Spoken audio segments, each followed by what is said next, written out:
I'm still tired from my date last night. I stayed up too late, puffing my smokes and sipping my wines.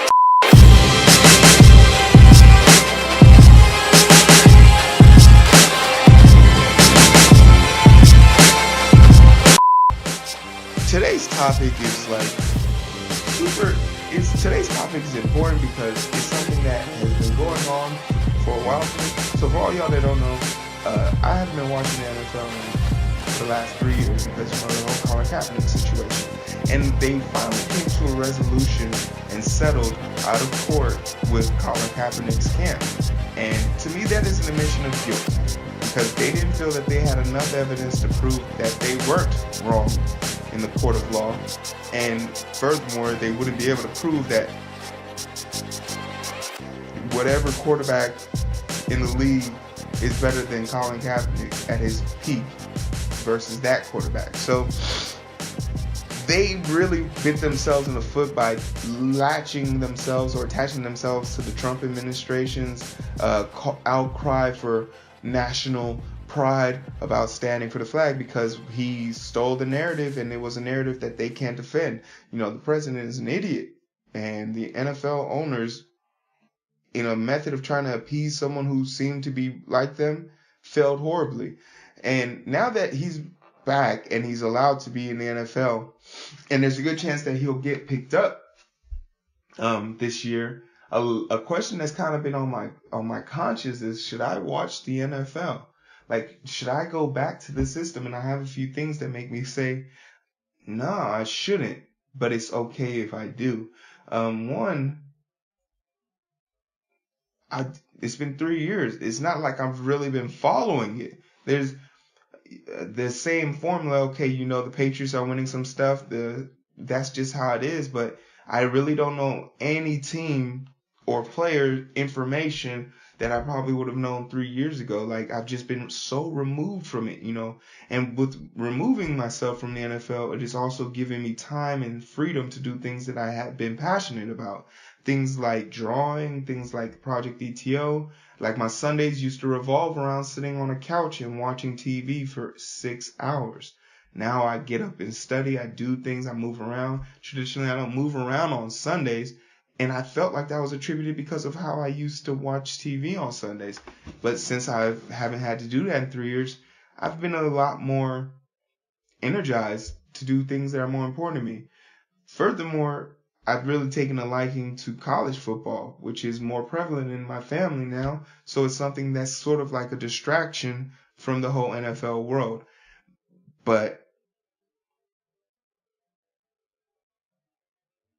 the root cause of, I think, the reason why I'm probably not forgiving the NFL and not choosing to go back right now, if I ever do, is because they just didn't outright come out and apologize. Like, just apologize for causing this strain. You had the worst showing of the NFL in the playoffs, all throughout the playoffs, and the Super Bowl. Worst Super Bowl in nearly 30 years.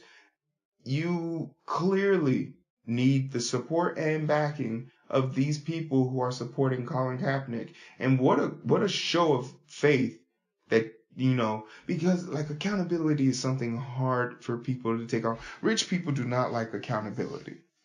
Poor people don't have a choice because it's just thrown on you. But, like, rich people will never just come out and say it. Recently, we had Robert Kraft come out and just say, you know, yeah, I went to a massage parlor that give out happy endings at the end. So what? Because I also hire people who are okay with beating their wives, taking drugs, and doing whatever it takes to score a touchdown. He's in a certain, like, the NFL is not a wholesome place. We have this missing, just because it's on primetime TV doesn't make it a wholesome place. The NFL is a savage beast that don't really care about family values. They're not about family values. Nothing about the NFL screams family values. Like, you have to understand that this is a business to them, and they made the wrong business move. And the only reason why they've decided to move or make any difference is because they've been losing money. And when you're losing money in the NFL, you're going to be replaced. So to Colin Kaepernick, for him to stand his ground and lose everything just to be represented in one thing, it screams of the Ali relinquishing his title and saying to any boxer who felt brave enough, come see me in the jungle. Where's real? And Colin Kaepernick is not above reproach. Neither was Muhammad Ali. They both had their flaws, but inherently they stood for something that was bigger than them, and that makes them powerful. That makes their message clear. That makes them a decisive winner in this situation. So for me, personally, I don't know if I'll ever go back to watching the NFL. I don't know if I'll ever fill out another fantasy football league bracket. I don't see a reason to. It won't do me any good. Even with my history, all you guys know, played in the NFL. It's not like I have a vendetta. It's not like I have bad blood. It's just when someone does you wrong, it's like, why go back? Why give them a second chance to fuck you? Is that what we learned in 2018? Second chances? I don't think so. If Colin Kaepernick makes it onto an NFL team, I'll definitely watch that. If Colin Kaepernick is honored or the NFL comes out with a formal apology, I won't mind putting my eyes on it. But as far as getting my NFL packages and ESPN packages and all the sports commentary and all the apps and just having a day of my life once a week for the rest of my life dedicated to something that doesn't value my own understanding of what it means to be accountable, yeah, I don't know, man. That's not it. But also, it's a fine line. Like I said, I told you things I would like to see happen in order for me to get back into the NFL world. But do I think they're going to happen? Probably not. But once again, the more money they lose, the more sorry they'll be. So we'll see how this season goes. We'll see if a team picks him up. It was never about the money with Colin Kaepernick. It was all about proving his point, because a lot of people have been debating how much money did he get. Some people are saying it was $168 million to be split between him and Reed. Now people are coming out saying it was $10 million split by him.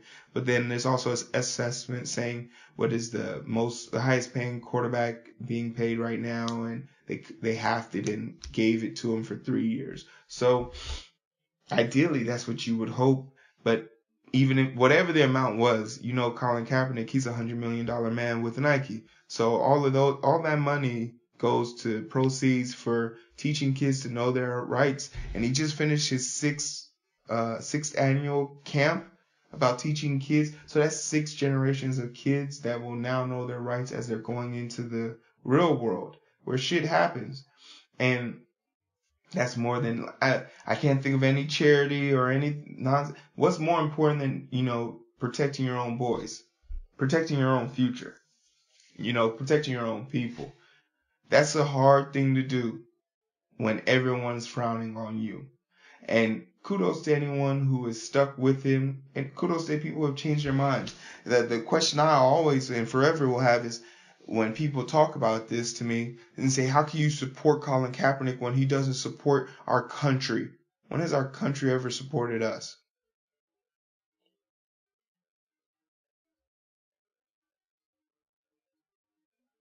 It's not a hard concept. Pay attention to people that pay attention to you. I have a better chance of surviving in the meanest streets of Chicago than I do getting pulled over after 8 p.m. in Buckhead, Alabama. Our nation is divided and our leader is a divider. So, excuse me for taking sides. When the world frowns upon your way of life, you have to make a stand. And I think the stance that I made was appropriate. And people can be angry or upset about that, but it really draws down to them not having an identity for themselves. To be angry at Colin Kaepernick for expressing his First Amendment right is ludicrous. You know, he doesn't respect anyone who's even saying still, oh, he doesn't respect the military. My last video, I probably said this, man, fuck the military. What's so great about a bunch of killers? What's so great about a system that is designed to continue to demoralize and destabilize the regions around us? Our military isn't cool, and I'm tired of people having the safe space syndrome for our military. Get over it, right? Let's take that $200 million or $200 billion out of that system and start putting it into our own. Could you imagine what our country could do with $200 billion being innovated into our systems? You know, fucking Flint, Michigan still doesn't have clean water. Like, we're relying on charities to take care of things. Like, people are about to have surgery and start GoFundMe pages. Crazy. But yeah, respect that military while your appendix explodes. You can find me on Facebook, Twitter, a bunch of other things, Instagram. If you want to hear this, Player FM. If you're listening to this on YouTube, like, share, subscribe, comment, do all that jazz that's in the comment section below. We need your help. Well, I mean, I don't really need your help, but it's nice to have you here. And I hope you guys enjoyed the concept of the show. Take care of yourselves. I'll see y'all next week. I love that I have so much backlog now. It's like I can do whatever I want. So, yeah. I'm gonna go get me some water.